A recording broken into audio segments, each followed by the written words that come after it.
Sir. Okay. Junix na attorney. Unix. Unix. Yes, sir. Go ahead. Kumusta magkakaroon attorney? Kapoy ko. Kapoy kayo. 4 days ako wala tarong tug. And my family is really worried about me. With my health. And gigapoy na ko. Kapoy kayo mo makikaway nga nag-inusara ta. Ngano nakaingon kang nag-inusara ka attorney? Walay laing ubaro para walay laing ni Kuyo. Inana bitaw kanang kuan. Pero ang bottom line gidani actually is this is for my family. I'm doing this for my family and for peace of mind. Mao gina siya. And ang akong ikalagutan, I think this is being used for politics already. Nagamit na gid siya. So, hindi ko ganahan ba na maipit ko sa politika. Okay. So muna, yung tuyo unta ato is maibawan kung doon na ba'y problema sulod sa MCWD. Moro gina ang tuyo na ko. Hindi ko gusto nga magamit unta sa politika. Okay. So niya ka announcement sa imong FB page nga you are resigning. I'm confirming that. Okay. Muna akong aklarahon lang, unsay imong giresignan? Ang OIC GM sa IBOD. I-appoint mo ko sa IBOD as OIC GM. Okay. But magpabilin ka as empleyado sa MCWD? Yes. As head sa Customer Care Division? Yes. But wa ka magtuong di ka ni maapektuhan ning imong employment sa MCWD ani eventually? So be it. I will face it. So be it. Kung naamang gani. Unsa nakaghat nimo pag one headache at a time. One headache at a time. One headache at a time. But kining unsay the main reason sa imong pag-resign as OIC GM? Pamilya gid. Pamilya. Huwag may tuwag sa mga asawa na. Sila nakadlaw, wala may tulog because of this. Since Friday. And she's worried sa akong health. Sa akong health. Kunya ako mga anak. Worried ako So, I think it's the best thing to do. It's the best thing to do. Si Attorney Karin, wagid siya kining sa usana maingo ba nako nga wa siya makauyon gid nga gidawat nimo ning maong position initially? Wala sa kauyon, pero ako mong Junix kanang I want to ganahan ko mo dawat og kuan challenges like this. Okay ra gyud ko ana challenges. Trabaho ka sa akong integrity and credibility. Pero pamilya na gani ang isbutan, priority yun na. Muna, you're young. Pilay mong anak attorney, tulo, no? Upat na gidi ay, no? Pila gina edad ni mo attorney, if you don't mind, okay ra ba? Wa pa kay 30, no? 37. 37 na ka, no? Wapay 30 na eh. Tanaw na ko Pero muna, no? Aning mao nga pagitaron nimo more than 30 years old, naa ka aning mao nga problema. Naa ba kay mga regrets sa imong mga nahimong desisyon? Wala ko'y pagmahay. Ang concern na nawa akong pamilya. Nahitabo naman to, so dili to na ako dapat mahayan. Whatever is the repercussions of what I did, I will face it. Sa amo mga callers, naghanang niingon nga sayo pag imong pagsud kagabi dito beyond office hours with City Hall officers. Usa imong ikasulti?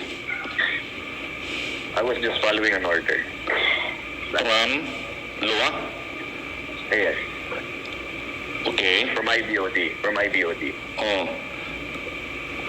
Ako klarohon, walay any order from Cebu City Mayor Michael Rama? No, wala. The IBOD wrote Cebu City government for police assistance. So, ang ilahang gibuhat is nagpada sila tao. Pero ang presensya magud lang Attorney Rosel, Attorney Castillo o kana City Legal Officer maghatag manggod sa dagway ni Mayor Rama nga maoy naa sa likod ni attorney. No, mao nang di sa nako ganahan ay tabo. Na nagamit ko sa politika. Di ko gustong ma-tainted ko politics. Political ko, I'm a media practitioner ko. Sa una pa. ang politiko ro yun nga nakadikit ako, ang ako ro giyuan. Moro yun na. Other than that, I don't wanna be tagged with politics. So mo ni usa ka kato imong giyon ganiha nga nagtuog kag nagamit na ka sa politika, mao ni ang I think nagamit na. Nagamit na. So, never mind. Kung wala, siguro arang-arang ba, pero dili ka bayra ng labat sa ulo eh. Dili ka bayra ng labat sa ulo. Okay. Kining ako umureport pa ka dito sa MCWD kining unsa kay imong di ba ka mabutang sa awkward nga posisyon, attorney? Siguro, mahitabo na. Pero, mubarog lang yapon ko high and mighty because I know sakto akong gibuhat.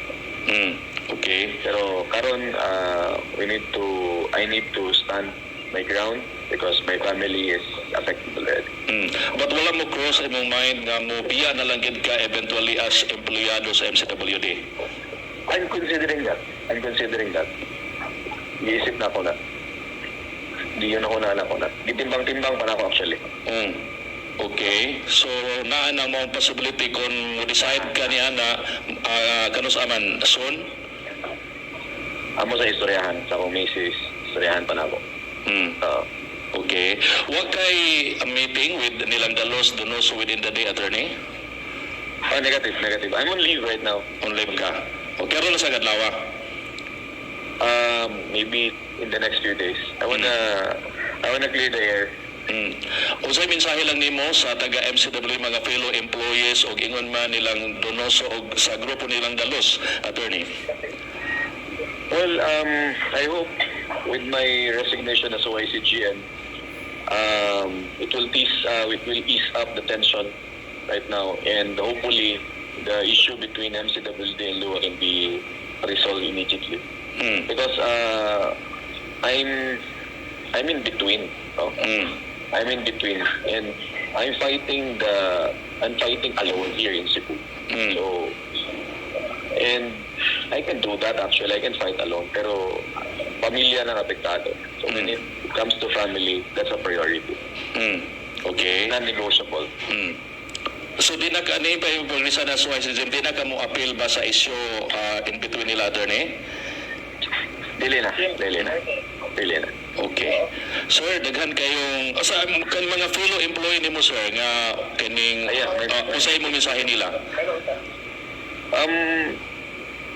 Salamat sa katong mga ituo nato no sa gibuhat nato. Padayon lang ta sa itong mga gibuhat ang paghatag og serbisyo publiko sa katawhan sa Sugbo, ang paghatag og tubig no, sa katawhan, ila pinakaron El Nino. No, I don't have any ill intention of what I did. It was actually para sa kaayuhan to ang gibuhat nako. Unfortunately, nihunong ko tungod kay apektado na ko pamilya. Okay, pamilya gid mo una, labaw sa tanan, attorney.